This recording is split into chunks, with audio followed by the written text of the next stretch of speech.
Hello दोस्तों, नमस्कार। SM किसी चैनल में मैं आप सभी लोगों का दिल से बहुत बहुत स्वागत करता हूं। दोस्तों, इस वीडियो में हम लोग बात करने वाले हैं, आप कह सकते हैं, एक अच्छी खबर के बारे में। अच्छी खबर क्या यहाँ पे आ चुकी है? नहीं, आप कह सकते हैं कि अच्छी खबर यहाँ पे आ सकती है। ठीक है, अच्छी खबर मतलब एक उम्मीद जनरेट होती हुई देखने को मिल रही है कि हाँ भाई, ऐसा हो सकता है करके। डेफिनेटली, एंड हम कह सकते हैं कि ये जो उम्मीद हम लोग को देखने को मिल रही है, ये कोई रिपोर्ट के जरिए, सोर्सेज के जरिए देखने को नहीं मिल रही है। एकदम ही सॉलिड डायरेक्ट सोर्स से ही हम लोग को एक खबर देखने को यहाँ पे मिल रही है। तो इसलिए इस वक्त ऐसा होने के चांसेस, ये अच्छी खबर सच होने के चांसेस काफ़ी ज़्यादा हम लोग को देखने को यहाँ पे मिल रहे हैं। किस पॉइंट को लेकर ये खबर देखने को मिल रही है? तो दोस्तों, वो है टैक्स। यस, टैक्स की अगर हम लोग यहाँ पे बात करें, आप सभी लोगों को पता ही है टैक्स को लेकर, ठीक है, काफ़ी चर्चाएं हम लोग को होती हुई देखने को यहाँ पे मिल जाती है। एंड अभी डायरेक्टली निर्मला सीतारामन जी के ओर से ही टैक्स को लेकर एक बातचीत हम लोग को होती हुई देखने को यहाँ पे मिल चुकी है। मतलब पार्लियामेंट की अगर हम लोग यहाँ पे बात करें, जहाँ पे निर्मला सीतारामन जी ने खुद टैक्स को लेकर एक पॉइंट यहाँ पे सामने रखा हुआ है, जो कि एक अच्छा पॉइंट हम लोग को फिलहाल तो देखने को यहाँ पे मिल रहा है।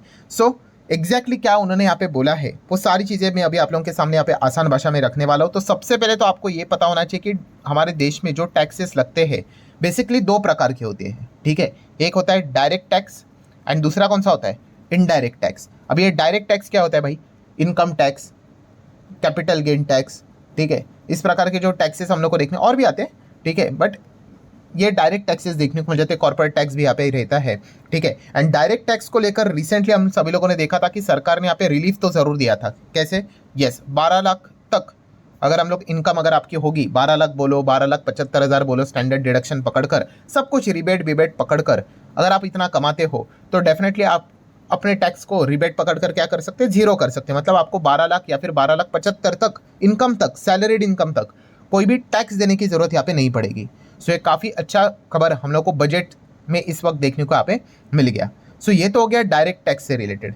देन दोस्तों, हम लोग यहाँ पे आ जाते हैं, दूसरा कौन सा टैक्स होता है? Indirect tax. अभी इनडायरेक्ट टैक्स की अगर हम बात करें तो इसमें हम लोगों को बहुत बड़ा बदलाव देखने को मिला था। कब? 2017 में। मतलब पहले हम लोग को क्या देखने को मिलता था? सेल्स टैक्स रहता था, सर्विस टैक्स रहता था, वैट रहता था, कस्टम ड्यूटी, एक्साइज ड्यूटी, ठीक है। आज भी बहुत सारे स्टेट वाइड जो टैक्सेस होते हैं उसमें ये चीज़ें चल रही है, ठीक है। बट मैक्सिमम चीज़ें हम लोग को अबॉलिश होते हुए देखने को मिली और इसके बदले क्या आते हुए देखने को मिल चुका है? Yes, goods and service tax, GST हम लोग को एंटर करते हुए देखने को यहाँ पे मिला था, ठीक है। एंड दोस्तों, अभी की अगर हम लोग यहाँ पे बात करें, इसी से रिलेटेड सबसे बड़ी होप जनरेट हो रही है कि आने वाले समय में जो जीएसटी आइटम्स के ऊपर लगते हैं वो हम लोग को कम होते हुए देखने को यहाँ पे मिल सकते हैं। यस, क्योंकि अगर मैं बात करूँ, देखो, इसके पहले भी ये पॉइंट मैंने बोला था कि डायरेक्ट टैक्स सरकार ने कम किया, नो डाउट, बहुत अच्छी खबर है, ठीक है, 12 लाख तक नो टैक्स करके।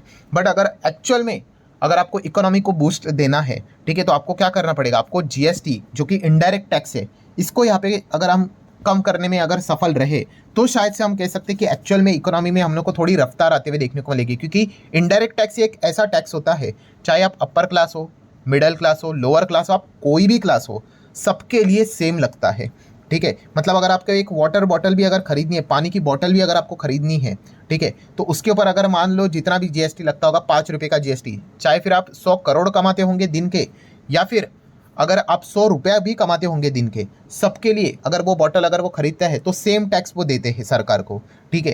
एंड इसीलिए दोस्तों काफ़ी रिक्वेस्ट भी यहाँ पे की गई थी सरकार को कि अगर आपको एक्चुअल में कंजम्पशन अगर बढ़ाना है, ठीक है, नो डाउट आपने इनकम टैक्स को कम किया है, बट जीएसटी को अगर आप यहाँ पे रिलीफ में लाओगे, कम करोगे, ठीक है। अभी ऐसा तो नहीं कि सब कुछ ही जीरो करके रख दो, बट कुछ चीज़ें हो सकती है, पॉसिबिलिटी है कि लोअर टैक्स ब्रैकेट में उसको डाला जाए, जो 18 में उसको 12 में शिफ्ट किया जाए, 12 का 5 किया जाए, काफ़ी राहत यहाँ पे मिल सकती है। और यही चीज़ दोस्तों शायद से आने वाले समय में हम लोग को देखने को मिल सकती है। होप इसकी जनरेट हो चुकी है और इसकी हिंट हम लोग को कहाँ से मिलते हुए देखने को मिल चुके हैं? जैसे मैंने कहा कि खुद निर्मला सीतारामन जी ने ही ये बात बोल के रखी है कि इधर उधर रिपोर्ट्स के जरिए जाने की जरूरत नहीं है। आप देख सकते हैं Nirmala Sitharaman ji says what, GST rate will come down further. आने वाले समय में ये कम हम लोग को होते हुए देखने को मिल सकता है। बट ऐसा उन्होंने क्यों बोला? तो दोस्तों ये वाला पैराग्राफ ये काफ़ी इंपॉर्टेंट है, ये चीज़ आपको पता होनी चाहिए। माइट भी ऐसा हो सकता है कि शायद से आज के दिन ये एक आप नया और चीज़ इस चैनल से ज़रूर सीख के जाओगे। तो निर्मला सीतारामन जी ने क्या बोला है देखिए, कि तो क्या बोला है उन्होंने? आरएनआर का फुल फॉर्म क्या होता है दोस्तों? यही पे लिखा है, रेवेन्यू न्यूट्रल रेट, ठीक है। निर्मला सीतारामन जी said that RNR revenue neutral rate has come down from 15 0.8% से नीचे गिरकर वो आ चुका है 11.4% तक 2023 के डेटा के हिसाब से। ठीक है, मतलब ये 15.8 कब का था? 15.8 था 1 जुलाई 2017 का। ठीक है, वहां से लेके अभी 2023 तक की बात करें कितना गिर के आ चुका है? 11.4%। अभी काफ़ी लोग बोलेंगे कि कुछ समझ में नहीं आया, परसेंटेज बोल दिया वो समझ में आया, बट पहले तो ये बताओ ये RNR होता क्या है? सो रेवेन्यू न्यूट्रल रेट। तो दोस्तों याद रखना, जब भी सरकार जब भी RNR की यहाँ पे बात करती है, ये जितना कम होने की बात होती है उतना समझ लेना कि टैक्स में कटौती होने के चांसेस ज़्यादा हो जाते हैं। सो ये RNR मतलब क्या होता है? देखिए, पहले क्या टैक्स प्रणाली, इनडायरेक्ट टैक्स की अगर बात करें, जैसे अभी मैंने आपको बताया कि excise, VAT, service tax, custom duty, ठीक है, सेल्स टैक्स, ये सारी चीज़ें देखने को मिलती थी। सो पहले सरकार यहाँ पे क्या करता था? 15.8% हम लोग को ये RNR देखने को मिलता था ओल्ड टैक्स के हिसाब से। ठीक है, इनडायरेक्ट टैक्स के हिसाब से कितना? 15.8। फिर उसके बाद क्या किया? GST आया। कब आया? 1 जुलाई 2017 के हिसाब से।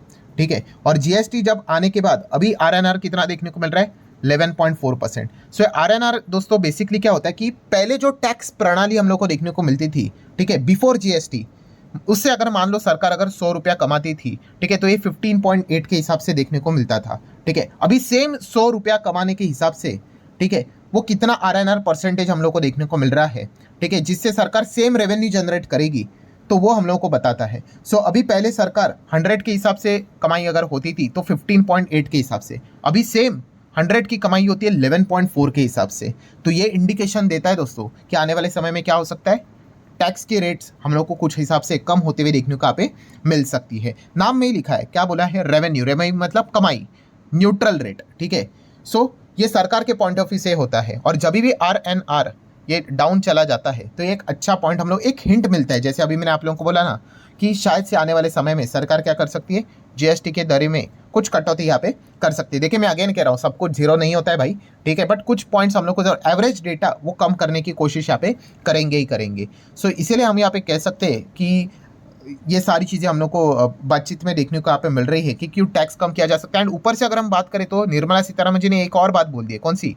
कि GST rates to be reduce further, rationalisation on cards.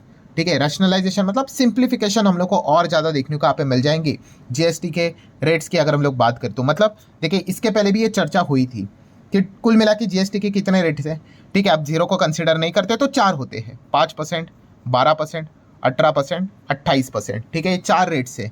सो ये बोला गया था कि इसमें सिंप्लीफिकेशन देखने को यहाँ पे मिल जाएगा। कैसे? कि 4 के बदले सिर्फ 3 ही रेट्स रहेंगे, जिसमें 5 वाला तो रहेगा ही रहेगा, ठीक है, 28 भी रहेगा। ठीक है, तो 12 और 18 से रिलेटेड किसी एक को उड़ाना, मतलब 3 ऑप्शन है, इधर 12 को हटा दो, ठीक है, सिर्फ 5, 18, 28 को रख दो, या फिर उल्टा 5 को रख दो, ठीक है, 12 का रख दो, 28 को रख दो, 18 को उड़ा दो।